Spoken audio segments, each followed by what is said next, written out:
도연은 70을 넘긴 나이에 혼자가 되었다. 아내가 세상을 떠난 뒤 서울 근교의 큰 저택은 넓기만 할 뿐 쓸쓸했다. 현관은 며칠째 쓸리지 않아 먼지가 쌓였고 정원은 제멋대로 자란 풀로 어수선했다. 그는 새벽마다 거실 창가에 앉아 정원을 바라보다가 종종 한숨을 쉬었다. 사업으로 모아둔 돈과 부동산은 많았지만 집안은 정리되지 않았다. 자녀들은 각자 삶에 바빠 가끔 안부만 전할 뿐 집을 찾아오는 경우는 거의 없었다. 며칠 전 집사가 말했다. 선생님, 새로운 가정부 한 분을 모셨습니다. 일손이 부족하니 잠시 도와주실 겁니다. 도연은 그저 고개만 끄덕였다. 사실 집에 오는 가정부들은 오래 버티지 못했다. 넓은 집에 노인의 성가심까지 감당하기 쉽지 않았을 것이다. 그 역시 기대하지 않았다. 하지만 마음 한편에서는 묘한 긴장감이 스쳤다. 이번에는 좀 다를까? 새 가정부 혜정은 아침 일찍 저택에 들어섰다. 검은색 바지와 단정한 블라우스 차림, 머리는 깔끔하게 묶어 올린 모습이었다. 40 중반쯤 되어 보였는데 첫인상은 조용하고 성실해 보였다. 집사는 혜정을 도연에게 소개했다. 이분이 박혜정 씨입니다. 앞으로 가사 일을 맡아주실 거예요. 도연은 거실 소파에 앉아 그녀를 바라봤다. 혜정은 정중하게 고개를 숙였다. 잘 부탁드립니다. 열심히 하겠습니다. 그 목소리는 낮고 담담했지만 이상하게도 도연의 귀에 오래 맴돌았다. 첫날부터 혜정은 분주했다. 창문을 열어 환기를 시키고 묵은 먼지를 털어냈다. 부엌에서는 냉장고 속 버려야 할 음식들을 정리했고 정원으로 나가 마른 풀을 치웠다. 그녀의 손길이 닿는 곳마다 조금씩 생기가 돌아왔다. 도연은 괜히 거실을 서성였다. 무언가를 지켜보고 있다는 느낌 때문이었다. 힘들진 않소? 그가 조심스럽게 물었다. 혜정은 잠시 손을 멈추고 미소 비슷한 표정을 지었다. 괜찮습니다. 오히려 이렇게 일하는 게 제겐 편합니다. 짧은 대답이었지만 어쩐지 그 속에 단단한 삶의 흔적이 담겨 있는 듯했다. 도연은 그날 밤 거실 조명을 끄며 혼잣말처럼 중얼거렸다. 바람이 달라졌구만. 며칠이 지나자 저택은 눈에 띄게 달라졌다. 창문 틈새까지 닦여 햇빛이 환하게 들어왔고 정원에는 다시 길이 나기 시작했다. 집안에 오래 묵었던 냄새도 사라졌다. 도연은 오랜만에 아침 식탁에 앉았다. 테이블 위에는 된장국과 나물 반찬, 그리고 노릇하게 구운 생선이 놓여 있었다. 이걸 당신이 다 준비한 거요? 도연은 의아하다는 듯 물었다. 혜정은 조심스레 고개를 끄덕였다. 집 근처 시장에 다녀왔습니다. 선생님께서 자극적인 음식은 피하셔야 할 것 같아서요. 도연은 숟가락을 들고 국을 한 입 떠먹었다. 입안 가득 퍼지는 구수한 맛에 순간 눈이 멈췄다. 아내가 예전에 자주 끓여주던 맛과 비슷하구먼. 그 말이 나오자 식탁 위에 잠시 정적이 흘렀다. 혜정은 고개를 숙였고 도연은 말끝을 흐리며 국만 떠먹었다. 하지만 묘하게 마음이 편안해졌다. 그날 저녁 도연은 다시 식탁에 앉았다. 혜정이 옆에 앉아 차를 따라주며 물었다. 혼자 식사하실 때는 많이 걸으셨던 것 같던데 이제라도 조금씩 챙겨 드시면 건강이 좋아지실 겁니다. 도연은 잔을 들어올리며 그녀를 바라보았다. 그 눈빛에는 고마움과 낯선 따뜻함이 동시에 담겨 있었다. 이 집에 사람이 사는 것 같소. 고맙소. 혜정은 짧게 웃었다. 그 웃음은 소박했지만 오랜만에 도연의 가슴 속 허전한 자리를 채워주는 듯했다. 저녁 무렵 도연은 서재 창가에 앉아 책을 펼쳐놓고 있었다. 활자는 눈에 들어오지 않았고 대신 부엌에서 들려오는 작은 소리들에 귀가 쏠렸다. 수저가 맞부딪히는 소리, 물이 흐르는 소리, 그리고 그 사이사이 혜정의 낮은 콧노래가 흘러나왔다. 그 소리가 어쩐지 집안의 공기를 바꾸어 놓고 있었다. 도연은 자신도 모르게 책을 덮고 복도를 걸어 나왔다. 일을 너무 무리하는 거 아니오?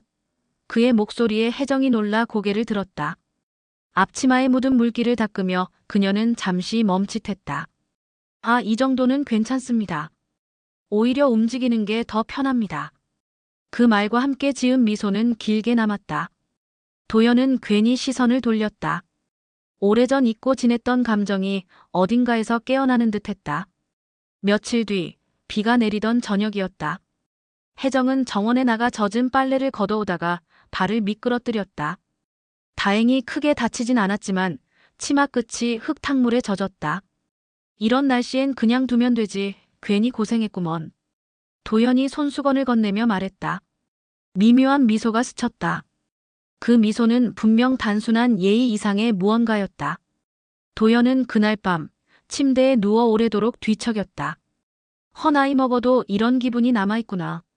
스스로 중얼거리며 알 수 없는 떨림을 느꼈다. 밤이 깊어갈 무렵 거실 소파 위에 불빛이 남아있었다. 혜정은 식탁 정리를 마치고 돌아가려 했지만 도연이 부르는 소리에 걸음을 멈췄다. 잠시 차 한잔하고 가지 않겠소? 그는 낯설 정도로 조심스러운 어투였다. 혜정은 잠시 망설이다가 맞은편에 앉았다. 따뜻한 보이차가 잔에 채워지고 두 사람은 한동안 말없이 마셨다. 도연이 먼저 입을 열었다. 내가 이 나이에 혼자가 된 지 벌써 10년이 넘었소. 사람들은 내가 가진 재산을 부러워했지만 사실 돈이란 게 벽만 높일 뿐이더군. 안에 앉아있으면 점점 더 고립되는 거지. 그의 목소리엔 담담함과 체념이 섞여 있었다. 혜정은 천천히 고개를 끄덕였다. 저도 비슷합니다. 도연이 눈길을 들자 혜정은 조심스럽게 말을 이었다. 남편과는 오래전에 이혼했습니다. 아이 둘은 이제 다 커서 각자 살고 있고요.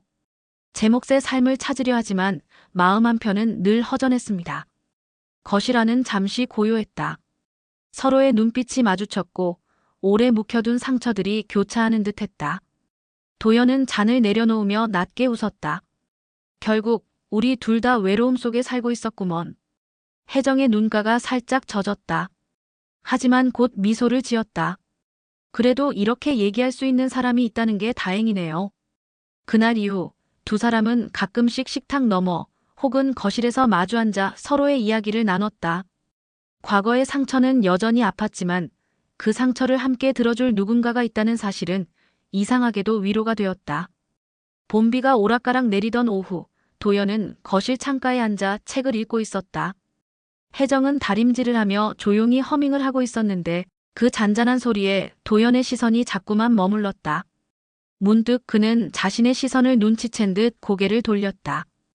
혜정은 다리미를 잠시 멈추고 미묘한 미소를 지었다. 왜 그러세요? 아니요. 그냥 오래된 집에 다시 봄이 들어온 것 같아서. 도연은 애써 시선을 거두었지만 가슴이 괜히 두근거렸다. 그날 저녁 식탁 위에는 파스타와 와인이 올려졌다. 혜정이 조심스레 말했다. 가끔은 이런 음식도 괜찮지 않을까 해서요. 선생님, 와인 좋아하시나요? 예전엔 즐겨 마셨지. 요즘은 함께 마실 리가 없어서 손도 안 댔소. 잔이 부딪히며 작은 소리가 울렸다. 두 사람은 오랫동안 눈을 마주치지 않으려 했지만 자꾸만 시선이 겹쳤다. 짧은 대화 속에서 미묘한 공기가 흐르고 웃음소리조차 어딘가 달콤하게 번졌다. 밤이 깊어 혜정이 방으로 돌아가려 할 때 도연이 무심한 듯 불렀다. 혜정 씨.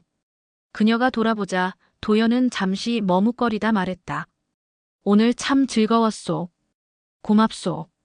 짧은 말이었지만 혜정의 마음속 깊은 곳에서 작은 파문이 일었다. 그녀는 천천히 고개를 끄덕이며 대답했다. 저도 그렇습니다. 복도 불빛 사이 두 사람은 오래도록 시선을 떼지 못했다. 가까이 다가가지는 않았지만 이미 마음은 알 수 없는 길 위에 서 있었다. 늦은 밤, 저택 안은 고요했다. 도연은 거실 소파에 앉아 TV를 켜두었지만 화면은 눈에 들어오지 않았다. 그의 머릿속에는 오늘 저녁 식탁에서 마주한 혜정의 눈빛이 자꾸만 떠올랐다. 그 순간 복도 쪽에서 발소리가 들렸다. 혜정이었다. 머리를 풀고 가벼운 가디건만 걸친 차림, 마실 물을 가지러 나온 듯했다. 도연은 무심한 듯 물었다. 잠은 잘 오는가? 혜정은 잔을 채우며 짧게 웃었다. 가끔은 생각이 많아져서요. 짧은 대화였지만 공기 속엔 설명할 수 없는 긴장이 스며들었다. 혜정이 거실을 지나가려 할 때 도연은 자신도 모르게 손을 뻗었다. 잠깐만 그녀는 놀란 듯 멈춰섰다. 두 사람 사이에는 단 몇 걸음의 거리. 빛바랜 조명 아래 도연의 손끝이 가볍게 그녀의 손등에 스쳤다. 혜정의 눈동자가 흔들렸다. 그러나 곧 그녀는 조용히 웃으며 손을 거두었다. 선생님, 이러시면 안 됩니다. 도연은 아무 말도 하지 못한 채 가슴 깊은 곳에서 오래된 두근거림을 느꼈다. 그 떨림은 젊은 날 이후로 다시는 돌아오지 않을 줄 알았던 것이었다. 혜정은 천천히 복도로 걸어갔고 도연은 그 뒷모습을 끝내 시선에서 놓지 못했다. 마음이 흔들리는 건 이미 막을 수 없는 일이 되어가고 있었다. 며칠 뒤 늦은 봄비가 내리던 저녁이었다. 거실 창문 너머로 빗소리가 속삭이듯 흘러들어왔다. 혜정은 저녁 설거지를 마친 뒤 조용히 차를 준비해 도연 앞에 내려놓았다. 비 오는 날은 따뜻한 차가 좋지요. 그녀의 손끝에서 은은한 향기가 퍼졌다. 도연은 잔을 감싸 쥐며 말했다. 이젠 이런 시간이 내겐 하루의 가장 큰 기쁨이 되었소. 짧은 말이었지만 혜정의 마음은 알 수 없는 떨림에 휘감겼다. 그녀는 차를 한 모금 마신 뒤 무심히 도연의 옆자리에 앉았다. 조심스러운 듯, 그러나 자연스러운 듯한 움직임이었다. 창밖에서 천둥이 울리자 순간적으로 불빛이 흔들렸다. 그 짧은 어둠 속에서 두 사람의 시선이 겹쳤다. 도연은 더 이상 시선을 피하지 않았다. 조용히 손을 내밀어 혜정의 손등을 덮었다. 이번에는 그녀도 거두지 않았다. 오히려 아주 미세하게 손가락을 맞잡았다. 공기 중에 빗소리와 심장 소리가 뒤섞였다. 숨결이 가까워지고 혜정의 얼굴이 천천히 도연 쪽으로 기울어졌다. 그러나 바로 그 순간 혜정은 살짝 몸을 뒤로 물리며 낮게 말했다. 선생님, 이러다 우리 둘 다 후회할 수도 있어요. 도연은 그 말 속에서 단순한 거절이 아닌 복잡한 감정을 읽었다. 그리고 천천히 고개를 끄덕이며 대답했다. 알고 있소. 하지만 마음이 자꾸 그쪽으로 향하는 걸 어쩔 수가 없구려. 혜정의 눈동자가 흔들렸다. 그날 밤 두 사람은 결국 한마디도 더하지 못한 채 자리를 정리했지만 서로가 이미 되돌릴 수 없는 선을 넘어가고 있다는 것을 본능적으로 깨닫고 있었다. 며칠 뒤 화창한 봄날이었다. 정원에는 벚꽃잎이 바람에 흩날리며 작은 파도를 만들고 있었다. 혜정은 정원 의자에 앉아 장미 덤불을 손질하다가 어느새 도연이 정원에 나와 서 있는 것을 보았다. 밖에 나오셔도 되겠습니까? 혜정이 놀라며 물었다. 도연은 고개를 끄덕이며 느린 걸음으로 다가왔다. 이제는 가만히 앉아 있는 게 더 힘들어. 바람도 꽃도 다 놓치고 싶지 않구려. 그는 혜정 맞은편에 앉았다. 잠시 침묵이 흘렀다. 벚꽃잎이 두 사람 사이에 테이블 위에 내려앉았다. 도연이 천천히 입을 열었다. 혜정 씨. 그녀가 시선을 들자 그의 눈빛이 곧장 마주했다. 나는 오랫동안 모든 걸 잃고 살아왔다고 생각했소. 건강도 사랑도 삶의 기쁨도. 그는 떨리는 손으로 벚꽃잎 하나를 집어올리며 계속 말했다. 그런데 자네가 이 집에 들어온 뒤로는 다시 무언가를 기다리고 싶은 마음이 생겼소. 혜정은 그 말을 듣는 순간 가슴이 세차게 뛰었다. 눈가가 미묘하게 젖었지만 곧 억눌러 미소를 지었다. 선생님, 저도 사실 비슷합니다. 그녀는 손에 묻은 흙을 털며 천천히 말을 이었다. 여기 오기 전엔 그저 하루하루 버티는 것 같았는데 이 집에서 선생님과 시간을 나누면서 제 안에 잊고 있던 온기가 조금씩 돌아왔어요. 도연은 그 말을 듣자 손을 내밀었다. 혜정은 잠시 망설이다가 조심스럽게 그 손을 맞잡았다. 꽃잎이 두 사람의 손등 위로 가볍게 내려앉았다. 아무 말도 더하지 않았지만 이미 충분했다.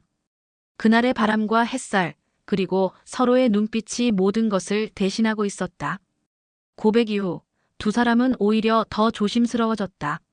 말수가 줄어든 것도 아니고 피한 것도 아니었다. 다만 서로가 마주보는 순간마다 눈빛에 담긴 무게가 더 깊어져 있었다.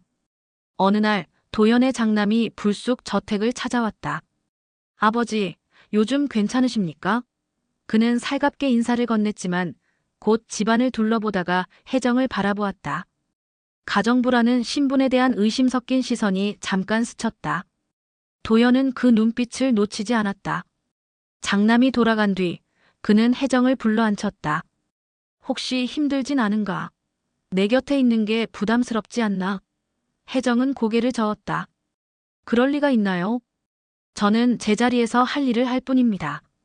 그러나 그녀의 눈빛은 약간 흔들리고 있었다. 도연은 깊은 숨을 내쉬며 말했다. 사실 나도 안다오. 우리가 이렇게 가까워지는 게 세상의 눈에는 어떻게 비칠지.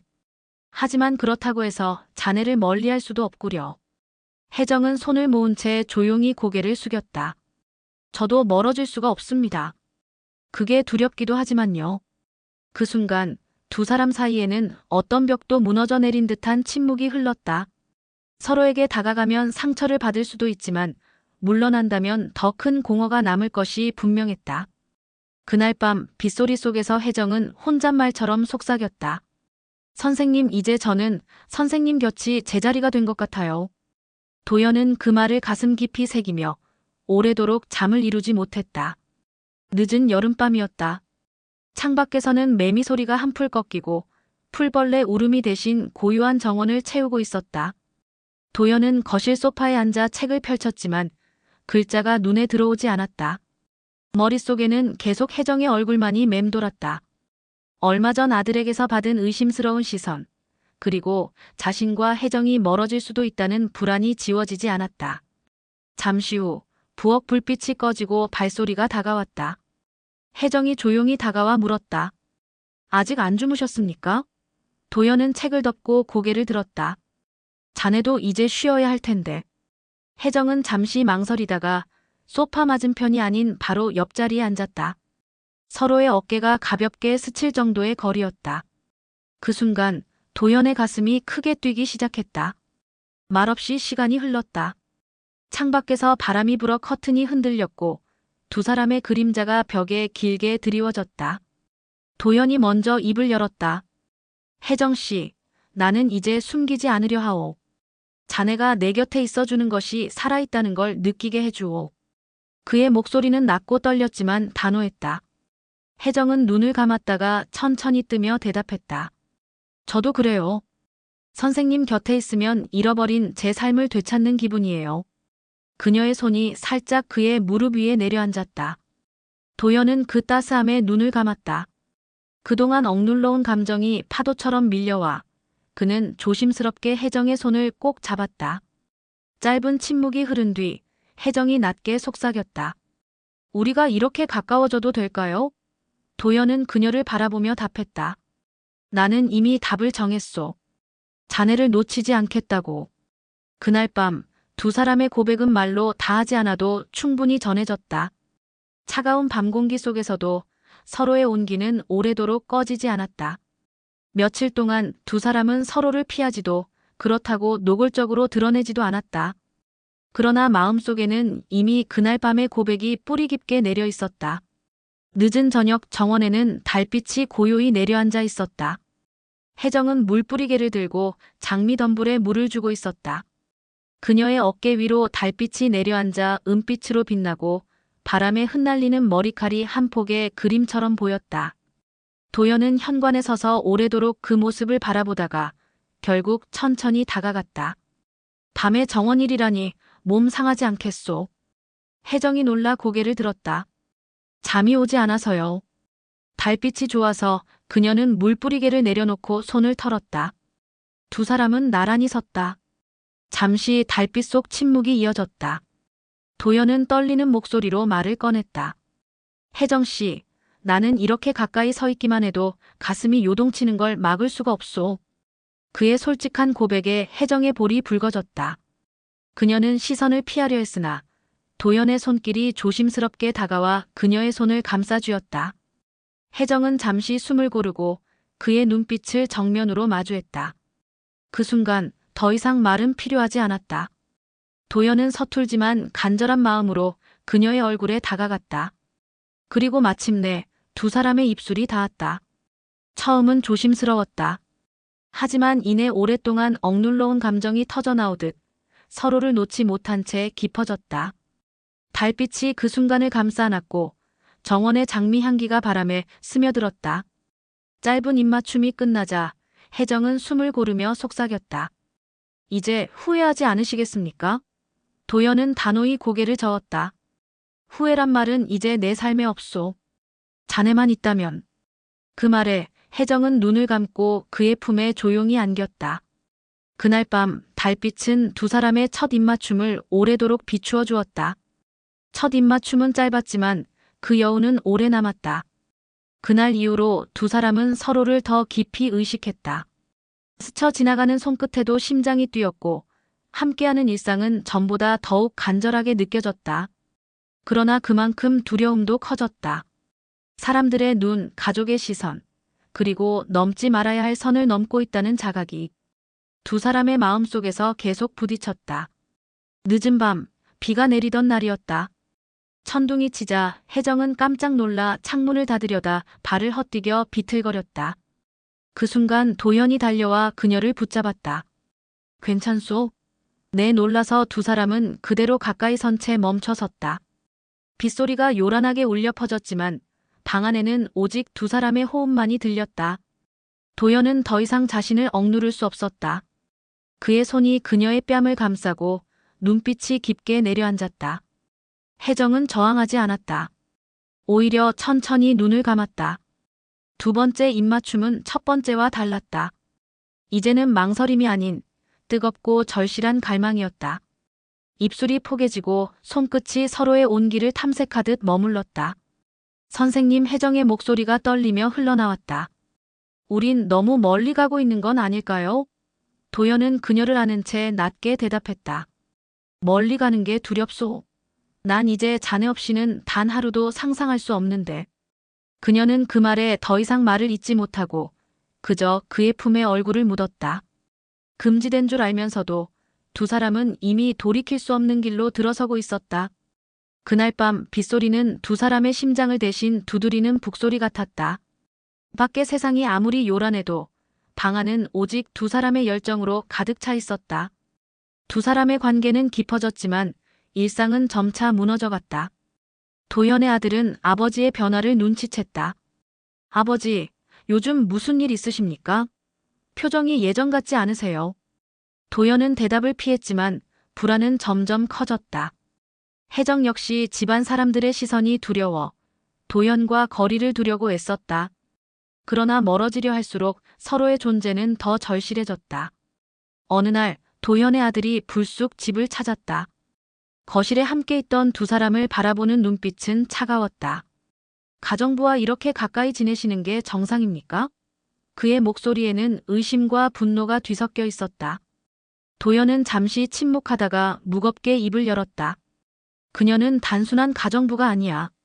내 삶을 다시 숨쉬게 해준 사람이지. 아들의 얼굴이 굳어졌다. 혜정은 그 자리에 서서 아무 말도 할 수 없었다. 그날 밤 혜정은 방 안에서 홀로 눈물을 흘렸다. 내가 이 집에 머무르는 것이 도연 선생님께 짐이 되는 건 아닐까. 다음 날 그녀는 조용히 가방을 챙겼다. 그러나 현관문을 나서려는 순간 도연이 나타났다. 도망치려는 겐가. 그의 목소리는 단호했지만 떨리고 있었다. 선생님, 전 이 집에 있을 자격이 없습니다. 자격이라니? 사랑에 무슨 자격이 필요한가? 도연은 그녀의 손을 붙잡았다. 내가 선택했소. 자네와 함께하는 삶을. 하지만 세상은 호락호락하지 않았다. 주변의 소문은 점점 커졌고 도연의 아들은 법적인 조치를 운운하며 압박해왔다. 아버지가 진심이라면 재산 때문이 아니란 걸 증명해보세요. 도연은 크게 웃어버렸다.